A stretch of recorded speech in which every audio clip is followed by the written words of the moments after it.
আমাদের সমাজে এমন কতগুলো আমল আছে, ইমাম নববী থেকে বিভিন্ন জায়গা থেকে আসছে যে 3টা আমলের কথা তারা বলেছেন যেগুলো আমাদের সমাজে অবহেলিত, কিন্তু বান্দা এইগুলো আমল করলে আল্লাহ রাব্বুল আলামিন অটোমেটিক ওই বান্দার গুনাহ খাতা মাফ করতে থাকেন। সুবহানাল্লাহ।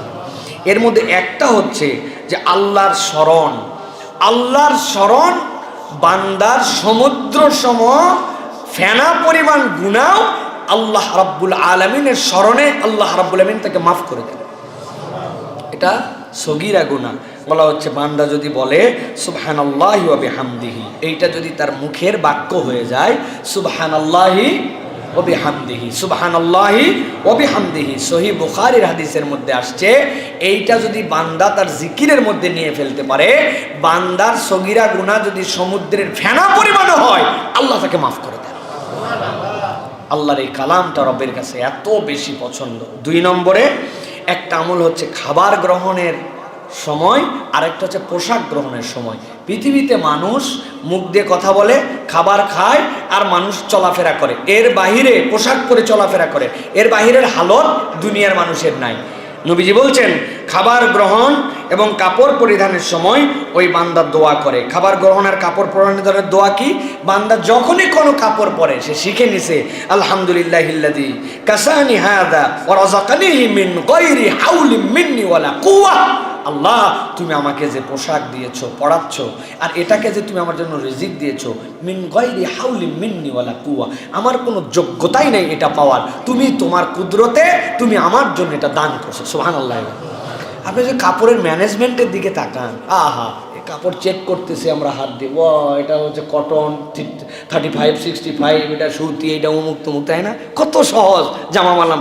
একটা কাপড়ের ম্যানেজমেন্ট চিন্তা করুন। আল্লাহ কোথার থেকে একটা উদ্ভিদ উৎপাদন করলেন, সেই উদ্ভিদের ভিতরে আল্লাহ তুলা দিলেন, ওই তুলা দিয়ে কেমনে সুতা হলো, সেই সুতা কত প্রক্রিয়ায়, যেই মেশিনগুলি, সেই মেশিনটা চললো কোন জায়গার কোন তেল, কোন জায়গার দস্তা, কোন জায়গার ম্যাঙ্গানিজ, কোন জায়গার বুদ্ধি, আপনি হিসাব মিলাতে পারবেন না। মনে করছি 1 গজ কাপড় দেন, 2.5 গজ কাপড় দেন, একটা পাঞ্জাবি বানায় ফেললাম আর পরে ফেললাম। সুবহানাল্লাহ, আমার রব আমার জন্য এই পোশাকটা আমার ব্যবস্থা করেছেন। আপনি একটা সেলাই মেশিন আর একজন দর্জির মধ্যে আল্লাহ যে যোগ্যতা দিয়েছেন কাটার, আপনি নিজে একদিন চেষ্টা করেন যে আলহামদুলিল্লাহ আমি নিয়ত করছি আমি নিজে নিজে জামা একটা সেলাই করে পরবো, দেন কে এইসা ঠেলা কি জিনিস, হ্যাঁ? গলা কাইটে এত বড় হয়ে যাবে, দিতে নেমে যাবে আপনার। আর দর্জির তো একটুখানি ভুল হলে আমরা দর্জিরে একদম পাগল বানাই ফেলে, হ্যাঁ আমার এই জায়গায় জড়ো হয়ে থাকে, মিয়া আমার গলা ঢিল ঢিল হয়েছে, হাত ঠিক হয় না, হাত ছোট ধরি না। আল্লাহ বলতেছেন এটা রব একটা ম্যানেজমেন্টের মধ্যে রাখছেন, ওই উদ্ভিদ থেকে শুরু করে পোশাক। আপনি আল্লাহর কাছে বলছেন আলহামদুলিল্লাহিল্লাযী কাসানি হাযা সাওম ওয়া রাযাকানিহি মিন গায়রি হাওলিন মিন্নি ওয়ালা কুওয়া, আল্লাহ আমার যোগ্যতা নাই, তুমি আমাকে পরাইছো। এইটা পড়ার সাথে আল্লাহ, এই দোয়া পড়ার সাথে তার ওই জামা পরার আগের যত সগীরা গুনাহ আল্লাহ মাফ করে দেন। আর আপনি খাওয়ার পরে বলছেন কি আলহামদুলিল্লাহিল্লাযী আত'আমানি হাযা আত-তা'আম ওয়া রাযাকানিহি মিন গায়রি হাওলিন মিন্নি ওয়ালা কুওয়া। আল্লাহ, আমাকে আপনি খাওয়ালেন আর আপনি আমাকে পান করালেন। আল্লাহ, এটার কোনো যোগ্যতাই আমার ছিল না, এই রিজিক আপনি আমাকে দিয়েছেন, এই জন্য আল্লাহ আপনার প্রতি আমি সন্তুষ্ট। সুবহানাল্লাহ। আপনি চিন্তা করছেন হুজুর আজকে পান্তা ভাত দিয়ে আলু ভর্তা খাইছি, এর জন্য আবার রাযাকানি মিন গায়রি হাওলিন মিন্নি ওয়ালা কুওয়া, পান্তা ভাত আর এর কোনো ব্যাপার হলো নাকি? হ্যাঁ ভাই, আলু ভর্তার পান্তা ভাত কোনো খাওয়া হলো? আপনি কল্পনা করেন নাই আলু ভর্তার পেঁয়াজ, আলু ভর্তার সরিষার তেল, আলু ভর্তার লবণ, কোন সাগর থেকে কোথায় কারা শুকায়া আপনার জন্য লবণ তৈরি করছিল, আর কোন জায়গার থেকে আপনার সরিষার তেল কেমনে ভাঙায় আসছিল।